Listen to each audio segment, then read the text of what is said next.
I'm here with Dave Ledgard. Now, you may not know that name. I wouldn't have known the name, but I bet if you live in Boise or really anywhere in southern Idaho, you know something else about Dave, and that's Dawson Taylor. Now, Dave is the owner of Dawson Taylor Coffee Roasters. Get that name right? Correct. Okay. How'd you get into coffee roasting? I lived on a little island called Vashon Island. Love that. And there were a couple of very passionate guys that had been roasting coffee since the early 70s in Seattle, and they were Stewart Brothers Coffee. It was Dave and Jim Stewart. I got very lucky, and when it found me, I grabbed it and ran. In 1987, we got to the point where we changed our name to Seattle's Best Coffee.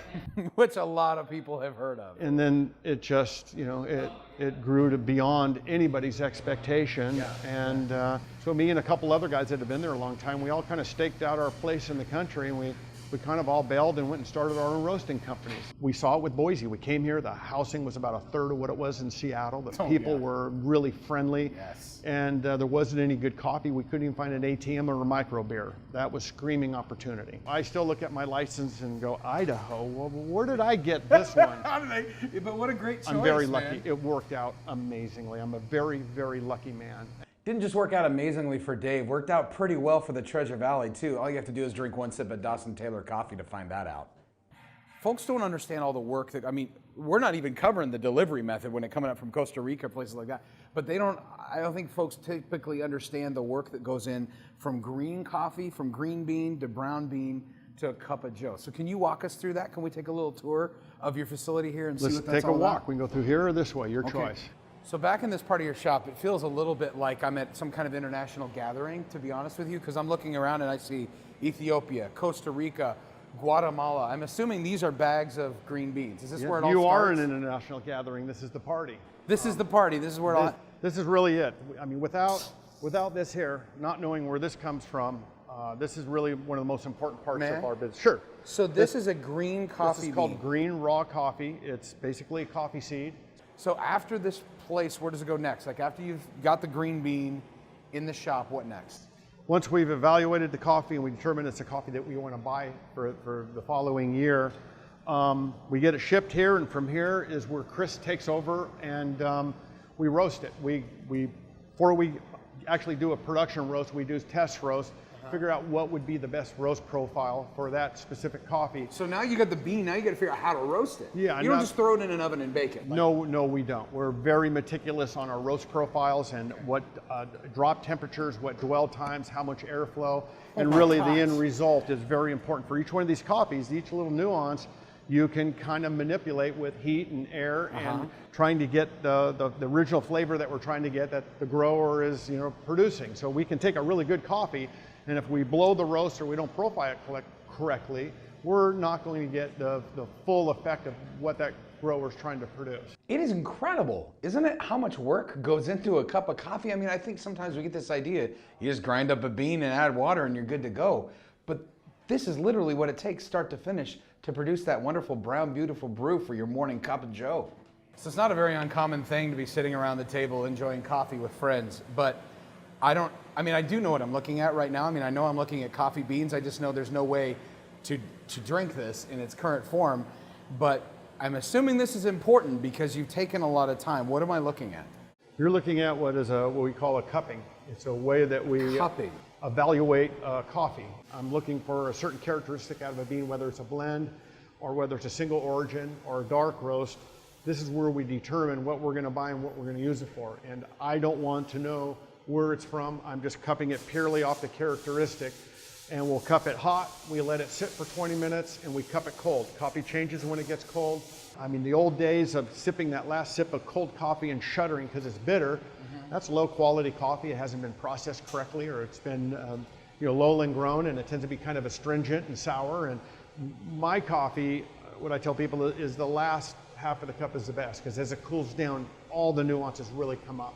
I don't know about you, but usually when my coffee gets cold, it goes down the sink, right? But Dave is trying to make sure that with Dawson Taylor coffee, even that last ice cold drop is delicious. My niche is finding the really oddball coffees. The running joke with a lot of my producers are if they happen to come across a micro lot that they pre-cup and it comes out being something really off the wall, they all laugh and say, call Ledgard, he'll buy it. I'll buy it. If it's something really off the wall, name your price.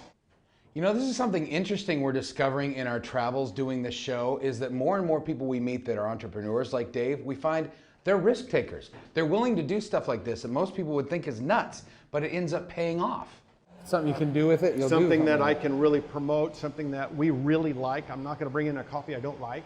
Well, these are traditional gas-fired drum roasters. Gas-fired? Gas-fired. They got a gas flame underneath, and they basically have a drum that rotates inside, and it's the very traditional old way of roasting coffee. Okay. I truly believe that the hands-on method of roasting with traditional drum roasters, we can really control the flavor of the coffee and the profiling of the coffee.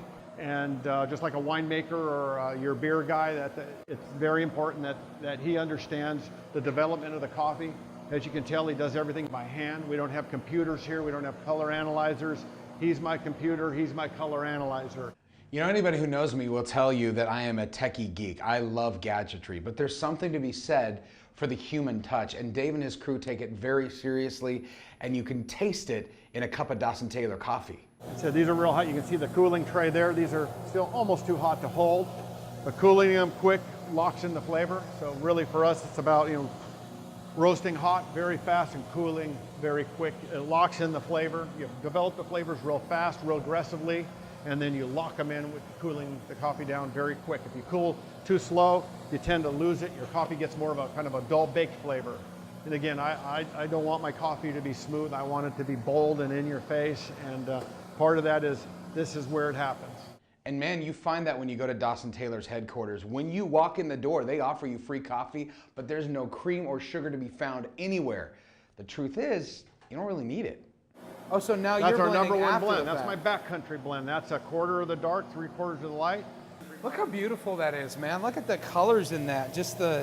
It almost looks like some of the textures you get in really nice chocolate ice cream, where you get the fudge ribbon, and That's exactly. it's beautiful. It's beautiful this way. It is. It's a like your wonderful thing. coffee has a little fudge in it. These are little gold nuggets, my friend. Man, You just want to eat it? I do, but I know what it would taste like right now. He eats Now, it. if you chocolate, He if you samples chocolate beans. coat it, No, he evaluates it by Oh, yeah, actually yeah. eating roasted coffee. Yeah, Do give you- me some sort of an idea of how the coffee's going to end up. take a bite. All right, then I'm gonna grab one of the lighter ones because. No, you just reach in, don't look. Oh, I just gotta reach in? Okay. I gotta be brutally honest, I am totally stalling here. You ever had like espresso beans and chocolate? They're awful. Reach in and grab Okay. one. I just got like 4, but here, do we chew on No, it? one, yeah. Oh, one, okay. Here it goes. Yeah. Chew it. Get some slobber going. Mix it around. Okay. I'm such a coffee geek. That's actually Okay. really Breathe freaking in good. with your mouth and exhale with your nose. Get the olfactory going. My God, that actually does something. It does work. When we cup, that's what we do. Now I know the methodology, and I feel like I can join the group of coffee snobs next time I'm around the table. I just gotta practice my pinky out. Is that the right way to do it, Michael? Is that it? Now, is it bitter? Is it smoky? Is it bold? I don't know if you got one of the darker roast ones or one of the I lighter got ones. one of the lighter roast ones, and it's really freaking good. I'm so. It tastes like a cup of coffee in granular form. And that's the way it should. And I have actually chewed on beans before, and they always taste burned. Always. And I'm like, I grabbed one of the darker ones, so I got that. Okay, so I'm gonna try the burned one now. It's good that you're putting the burn on top of the light, because then it's gonna kind of maybe create that backcountry blend taste in your mouth. It tastes more robust than it does burned. Yep. While I was learning from Dave all about Dawson Taylor coffee, I just had to ask the question I think so many of us wanted to know, which is, where in the world does the name Dawson Taylor come from anyway? They call me Dawson all the time. I said, no, It's not you. And Dawson's here working, which is really He's got fun. the entry-level job. He's next door packing coffee. This is Dawson Taylor, okay? I want to, because everybody wonders how you get the name of a place, right? Or where the name came from.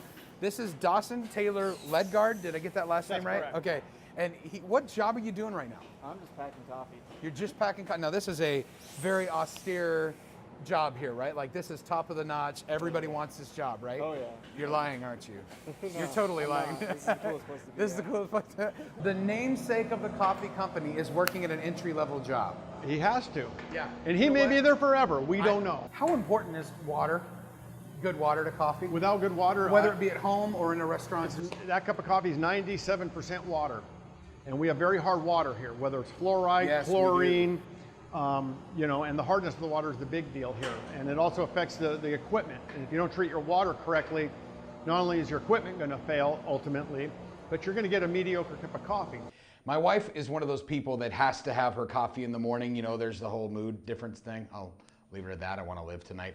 But after she sees this, something tells me I'm going to be shopping for a water softener because apparently it matters. And if you'd like to know more about Dawson Taylor, maybe you can check out their website, find out where they're, actually you can find their coffee right here in the Treasure Valley. Visit lovewhereyoulivetv.com and use the keyword Dawson Taylor.